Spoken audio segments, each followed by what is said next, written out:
Mayong gabi minal ko mga kaldisyonan sa kita sa atong Bible verse nga milugo samtang dili kita matulog magtuong kita og pulong sa Dios nga kini mao'y sikreto nga pakigsuod ngadto kaniya. O ang sugo sa Dios is niya may balita sa tibuok nga kalibutan ug sa diha na kini malukop siya mobalik aron pagkuha kini mo kanako kung ikaw nagminatarong mga kaldisyon. Ang atong topic karon gitugot ba or do na ba ikasulti dinhi sa Biblia nga ang pagpatubo dautan ang pagpatubo dili pwede para ni sa mga dunay negosyo nga pagpatubo sa kwarta babagba o nabay guidelines ang Biblia nga kini nga negosyo ang ayan ba mga karbisyon. So karon siguro kung atong hunaon daghay nagunahuna nga dautan ang pagpatubo nga negosyo labi na kung kwarta mga karbisyon. So mao ginay usa apan sa mangungutang maayo sa kini para kanila mga karbisyon. Kaya nga no, para sila magkahulang mga karbisyon.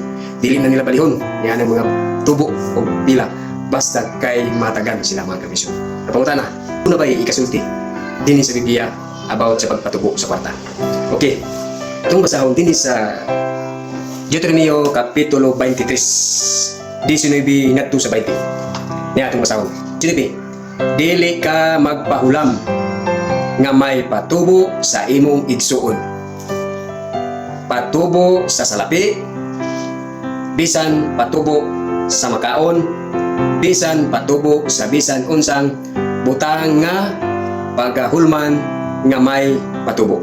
20. Sa dumoloong makapahulam ka nga may patubo, apan sa imong igsuon dili ka magpahulam nga may patubo aron magapanalangin kanimo si Jehova nga imong Dios sa tanan nga buluhaton sa imong mga kamot sa ibabaw sa yuta nga imong pagaatuan sa pagpanag-iya niini.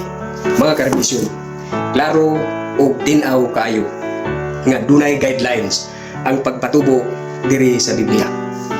Dili tanan nimo sila tubuan mga karbisyon. Ang tambag dinhi sa Biblia sa magpatutubo nga negosyante kadtong mga dumuloong ug dili nimo mga kaila pwede nimo patubuan. Apan kun imong igsuon kaila higala o dugo sa dugo mga karbisyon, gisulti dinhi sa Biblia nga dili gyud nimo patubuan mga karbisyon.